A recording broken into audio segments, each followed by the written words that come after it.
न्यायमूर्ति भूषण रामकृष्ण गवई, BR गवई। समय का चक्र निरंतर आगे बढ़ता रहा।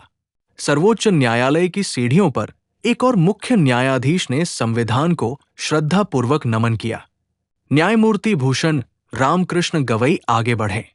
उनके हाथों में संविधान था और आंखों में भारतीय लोकतंत्र के प्रति अटूट विश्वास। उन्होंने संविधान की प्रस्तावना की ओर देखते हुए कहा, न्याय केवल कानून की व्याख्या नहीं है, बल्कि संविधान में निहित समानता, सामाजिक न्याय और प्रत्येक नागरिक की गरिमा को व्यवहार में उतारना भी है। जब समाज का सबसे कमजोर व्यक्ति भी ये विश्वास करे कि न्यायालय उसके अधिकारों की रक्षा करेगा, तभी संविधान अपने वास्तविक उद्देश्य को प्राप्त करता है। न्याय मुस्कुराया और बोला, संविधान की शक्ति उसके शब्दों में नहीं, बल्कि उन शब्दों को जीवन देने वाले न्याय में है। उसी समय सर्वोच्च न्यायालय के प्रांगण में एक और सम्मानित न्यायाधीश आगे बढ़े। वे थे न्यायमूर्ति सूर्यकांत। उन्होंने विनम्रतापूर्वक सभी पूर्व मुख्य न्यायाधीशों को प्रणाम किया। उनके चेहरे पर आदर, सीखने की उत्कंठा और संविधान के प्रति अटूट निष्ठा स्पष्ट दिखाई दे रही थी। न्याय ने उनकी ओर देखकर कहा, आइए न्यायमूर्ति सूर्यकांत, आज आप केवल एक न्यायाधीश के रूप में नहीं, बल्कि उस महान परंपरा के साक्षी हैं, जिसे भारत के प्रत्येक मुख्य न्यायाधीश ने अपने निर्णयों, अपने त्याग और संविधान के प्रति अपनी निष्ठा से आगे बढ़ाया है। एक एक कर सभी मुख्य न्यायाधीश, हरिलाल जे कानिया से लेकर न्यायमूर्ति BR गवई तक, उनकी ओर देखने लगे। न्यायमूर्ति HJ कानिया बोले, संविधान की रक्षा ही न्यायपालिका का प्रथम धर्म है, इसे सदैव सर्वोपरि रखना। न्यायमूर्ति PN भगवती ने कहा, यह कभी मत भूलिए कि न्याय का सबसे बड़ा अधिकार उस व्यक्ति का है जिसकी आवाज सबसे कमजोर है। न्यायमूर्ति JS वर्मा ने कहा, मानव गरिमा और मौलिक अधिकार ही लोकतंत्र की वास्तविक शक्ति है।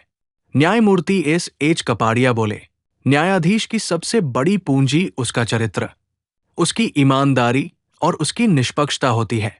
न्यायमूर्ति DY चंद्रचूड़ ने कहा, संविधान हर पीढ़ी से अपेक्षा करता है कि वो स्वतंत्रता, समानता और गरिमा के मूल्यों को जीवित रखे। अंत में न्यायमूर्ति BR गवई आगे बढ़े। उन्होंने न्यायमूर्ति सूर्यकांत के कंधे पर स्नेहपूर्वक हाथ रखा और कहा, हम सबके निर्णय अलग रहे, हमारे समय अलग रहे, लेकिन हमारी शपथ एक ही रही, भारत के संविधान की रक्षा। आने वाली प्रत्येक पीढ़ी का कर्तव्य है कि इस विश्वास को और अधिक मजबूत करे। न्यायमूर्ति सूर्यकांत ने विनम्रतापूर्वक सिर झुकाया और उत्तर दिया, मैं आप सभी के जीवन, आपके आदर्शों और संविधान के प्रति आपकी अटूट निष्ठा से प्रेरणा लेता हूं। ये न्याय का दीपक सदैव प्रज्वलित रहे, यही मेरा संकल्प है।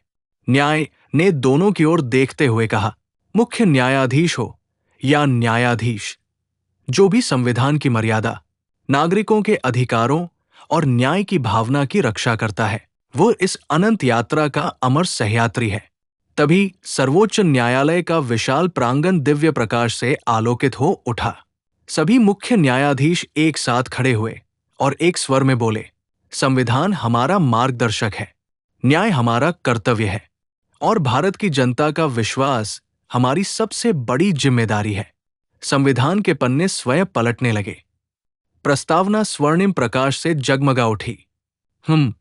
भारत के लोग, और उसी क्षण ऐसा प्रतीत हुआ मानो स्वयं संविधान कह रहा हो, व्यक्ति बदलते रहेंगे, मुख्य न्यायाधीश बदलते रहेंगे, न्यायाधीश बदलते रहेंगे, समय भी बदलता रहेगा, किंतु जब तक भारत के लोग संविधान में विश्वास बनाए रखेंगे, तब तक न्याय की ज्योति कभी नहीं बुझेगी, लोकतंत्र कभी नहीं झुकेगा और भारत की संवैधानिक यात्रा कभी समाप्त नहीं होगी।